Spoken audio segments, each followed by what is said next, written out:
මේ පෝර්ට්ෆෝලියෝ එක ඔයාලට බලා ගන්න පුළුවන්.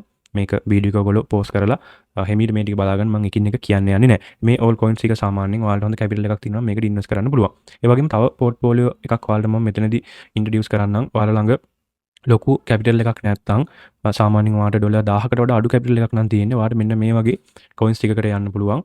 OP, FED, Arbitrum, Algo, Clearpool, එතකොට GRT, ETH, Beam මෙන්න මේ වගේ currencies කිහිපයකට ඔයාලට බලලා ඉන්වෙස්ට් කරන්න පුළුවන්. ඉතින් මේවා ඔයගොල්ලෝ ලිස්ට් කරලා තියෙන exchanges බලන්න. ඒ වගේම smallම capital එකක් තියෙන අයට ඒ කියන්නේ ඩොලර් 100ක් වගේ ස්පොට් බයි කරන්න තියෙන අයට මෙන්න මේ currencies ටික බලන්න පුළුවන්. මෙතන currencies සාමාන්‍යයෙන් 8ක් 9ක් වගේ තියෙනවා. ඉතින් මේ currencies වල තියෙන දේ තමයි මේ currencies වල risk එක ගොඩාක්ම වැඩි. ඒ වගේම reward එකත් අපිට ගොඩක් ලොකු ප්‍රමාණයක් expect කරන්න පුළුවන්. ඒ කියන්නේ risk එක සහ reward එක දෙකම වැඩි. ඒකට ඔයාලා මේ වගේ coins වලට දානකොට ඔයාලට අතාරින්න පුළුවන් ප්‍රමාණයක් ඉන්වෙස්ට් කරන්න. ඒ කියන්නේ ඔයාලට loss වෙන්න උනත් ගැටලුවක් නැති ප්‍රමාණයක් මේ coins වලට දාන්න. මොකද high risk එකක් තියෙනවා. මෙන්න මේ ටික බලන්න පොඩි capital එකක් තියන අයට අඩුම 20-30x වත් ගේන් එකක් ගන්න පුළුවන් වෙයි කියලා එක්ස්පෙක්ට් කරනවා. නමුත් risk එක වැඩි. බලලා ඔයගොල්ලෝ ඉන්වෙස්ට් කරන්න. not a financial advice. හරිද? ඔයාලගේ own research එකක් කරලා මේවට ඉන්වෙස්ට් කරන්න. ඒ වගේම තව විශේෂ පෝර්ට්ෆෝලියෝ එකක් තියෙනවා ඔයගොල්ලන්ට මෙන්න මේ currencies 6 ගැන බලන්න පුළුවන්.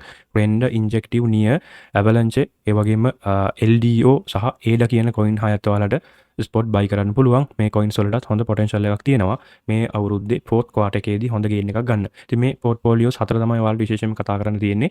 ඉතින් මම එදා කතා කරපු main portfolio එක තමයි මෙන්න මේ coins ටික. මේ coins ටිකට අදාළව මම Google Sheet එකකුත් මගේ public community එකට share කරා. ඉතින් තාම මගේ public community එකට add වෙලා නැති අය ඉන්නවනම් මේ public community එකට add වෙන්න මම මේකට ඒ sheet එක upload කරලා තියෙන්නේ. ඉතින් එතනින් එහාට ගිහිල්ලා මම අද දවසේ ඔයගොල්ලන්ට මෙන්න මේ portfolio එකත් කතා කරා. සාමාන්‍යයෙන් ඩොලර් 500ක් 1000ක් තියෙන අයට මේ currencies ටික බලන්න පුළුවන්. මේවා small ඒ වගේ medium caps කියන category එකට තමයි එන්නේ. මේවලත් gain එක අපිට expect කරන්න පුළුවන්. හොඳ gain එකක්. ඒ වගේම risk එකත් යම්කිසි risk එකක් තියෙනවා. හරිද? ඒ වගේම micro caps smallම capital එකක් තියෙන අයට මෙන්න මේ ටික බලන්න පුළුවන්. මේ coins වල risk එකත් ඉතාමත් මිහිලයි, reward එකත් ඉහළයි.